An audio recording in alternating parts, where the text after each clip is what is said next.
as Gloria awaits us, is holding true to their name and up 1-0 over the Dino Riders.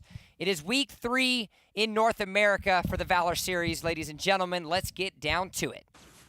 Yeah, no one's going to invade the jungle here. They're going to play it pretty safe. Honestly, both compositions want to scale up to get level 2, make the plays. So that's what exactly they're going to do, because Morin is just really weak early, and Kilgroth as well is actually pretty weak early because he just doesn't have enough speed and momentum to really stick on his targets. And so now, a little bit of a slower start. We're not seeing any of the crazy invades. We've seen plenty of invades at around the 50, 55-second mark. Instead, it's going to be a line in the sand, or rather river across the battlefield, that neither one of these teams are going to cross to and of itself. Gloria Waitzis has been doing a very solid job in just 2 weeks of play and making sure that they don't over-aggress too much, despite losing some games and facing relegation in week number 2. They were able to come back and secure themselves a victory, but now wow, they find them, just as I say that, they find themselves caught out. 911 pushing a little bit too far deep, and what better individual to give first blood over than Nahoon on that Tulin? Yeah, what a nice rotation by the side of Dino Riders there.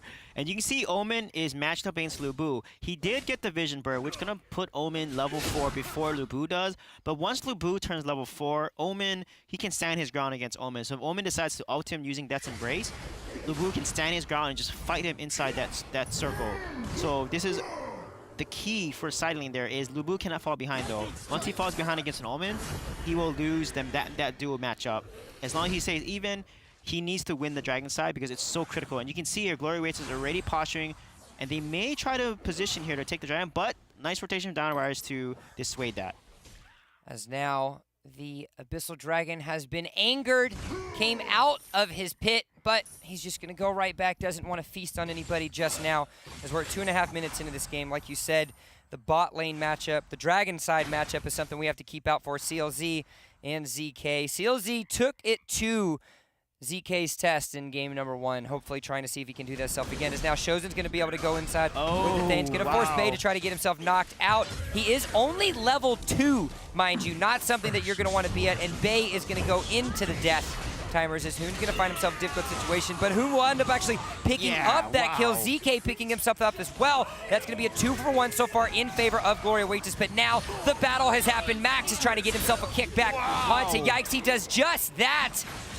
Nice little lasso in. CLZ is going to go very, very low, but he's going to try to get himself just enough of a kickback. That movement speed buff from the 2 ability will get him out safely.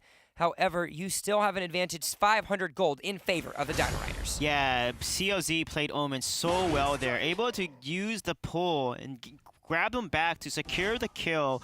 And also, you know, Jinnar, he did a really good job. Even though he died, he got his ult off and did so much area of effect damage onto the side of Dino Riders for them to be able to win that fight decisively, even though they had a numbers disadvantage, honestly, because they were able to catch out Bay and kill him.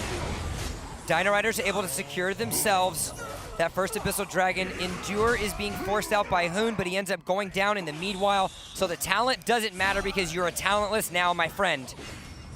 Yeah, oh my goodness. The way that Jinnar is playing, he's so aggressive. He's getting these kills, going in with his ultimate, no fear and just fighting. So really good job by the side of Gloria Waitis, diving and doing so much damage against the side of Dino Riders. And so now, as Yikes is going to have to be yiking himself back out. Going to have a little bit of a stuff. Oh no, but Bay stood under the tower a little bit longer. I'm sorry, buddy, you might be a rock, but the tower shots are definitely going to turn you into dust.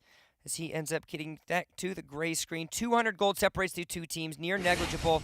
CLZ back in the bot lane against ZK, and every single one of these team members have been able to go in. Oh, we're going to get ourselves a little bit of die. Youngyan's going to go down. That's going to be just enough. Nice. Hoon's going to pick up the kill, but look at Jungle 20cc. He should be able to pick up the kill. Dash is going to be up in a couple seconds. Going to be able to try to get that last one. The charge away from Shozen might be able to have it. Yep, there we go. There's the last auto attack. Nice. Jungle 20cc is going to be able to pick up the kill. Lumber will help him out just enough. ZK is going to try to join the mix, but it's not going to be enough. They have to clear themselves out that wave. Another kill going in the hands of Kilgroth. Yeah, Jinnar is just playing so aggressive, but every time before he dies, he just does so much damage output, which sets up Gloria Waitis to counter-engage. However, this is going to be really tough for the side of Dino Riders. If they don't continue to snowball here, and JNR continues to get more items and more damage. Oh, look at this. Death Embrace is activated, and Lubu has nowhere to run. He's stuck in there for 5 seconds, but can he get out? He will not be able to get out, and it's going to secure the kill onto him. And what a beautiful rotation and gank onto the bottom side of the map. Omen drew his prediction of death in circles as he was running them just that right around ZK. Beast, in the meanwhile, flickers away, but he's still able to pick himself up that kill. Again, they try to dive onto the backside, but it's not going to be enough. Oh. Yikes forces away, but just as I say that, the stuns are going to come out, and bada bing, bada boom, the long shot coming out of Hoon. Yeah, Yikes did a good job. He dropped his Magnetic Storm, then he was within range of his Impact Barrage. He used it and then stunned the Jinnar on the edge of that Magnetic Storm, which allowed him to secure the kill and didn't allow Jinnar to get out safely there. So really good Morin play by Yikes there using that combo. I actually like the decision by Dino Riders to focus towards the mid lane. The X factor for by and large has been the Jinnar and the aggression that he has created, but that aggression isn't possible if he doesn't have the items to match those aggressive maneuvers. And so Dino Riders have done a great job focusing down into the mid lane. They've now secured themselves the first mid turret, their second turret of the game.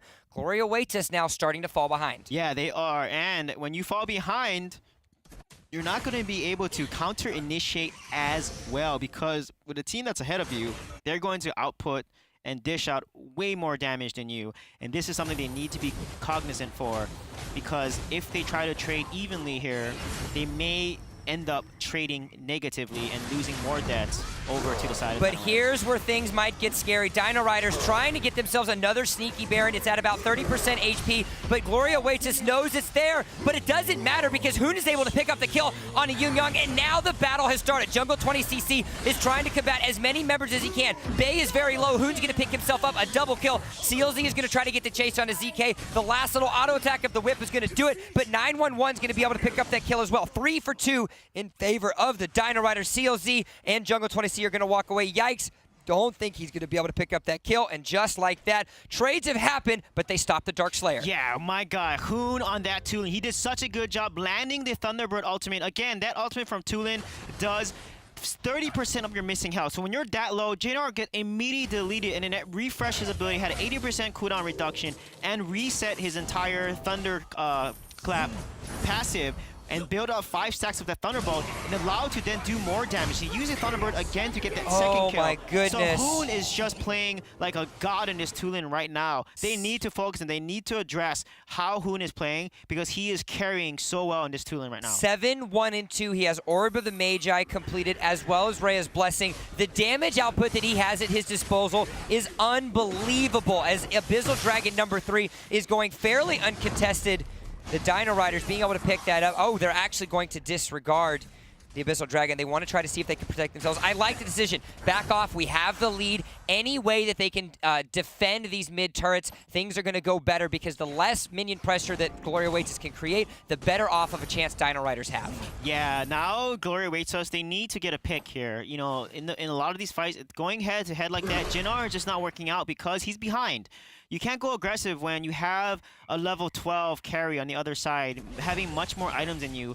He'll delete you, and JNR does not have that much defense or item built up yet. So I feel like they need to play not as aggressively now and just wait for the right time to go in, but I feel like Yungnan is just playing way too aggressive on JNR and just giving too many deaths over. 4 deaths to his name right now in JNR, so he needs to be a little careful. We didn't criticize the 6-death law, or the 6-death win that he had in game number 1, because we were expected his knowledge that he was the sacrificial lamb. But now it's not the sacrificial lamb anymore. They aren't willingly giving him up.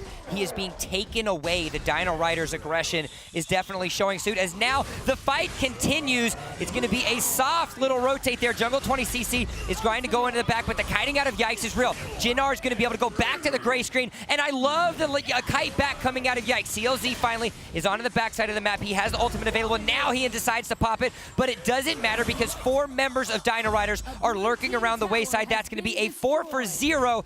Bay is going to have to try to clear himself away, but it's not going to matter. It looks it's going to be itself a clean ace. Dino Riders clearly in control of game number 2. That was such a massive fight there for the side of Dino Riders. They had engaged upon Kilgrod, activated his ultimate, went in and tried to stick on the Tulin. However, he was not able to stick on Tulin long enough. And then Jinnar comes in with his ultimate, but it was uneven. Gloria Waits is picking fights when they don't have to. They need to wait for their entire team to go in. And because the fight is uneven from a number standpoint, they are losing these trades pretty hard and then going one by one after that. After both their teammates die, they're still going in trying to fight and just costing them so much in these team fights. The communication that we attributed Gloria Waits to for the majority of game number 1 has essentially fallen apart. Dino Riders, however, are flipping the script in the other direction.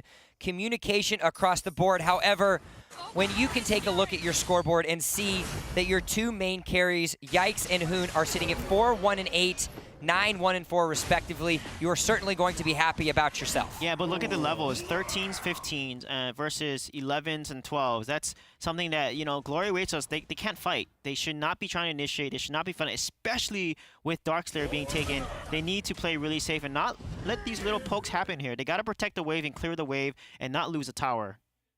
They're going to have to be very tiresome, very worrisome indeed, as the Darkslayer buff is going to give them just enough of that extra pushing power. Yikes, sitting at 4, 1, and 8. Look at the items across the board that he has. The damage is unbelievable, as he's going to absolutely melt Bay.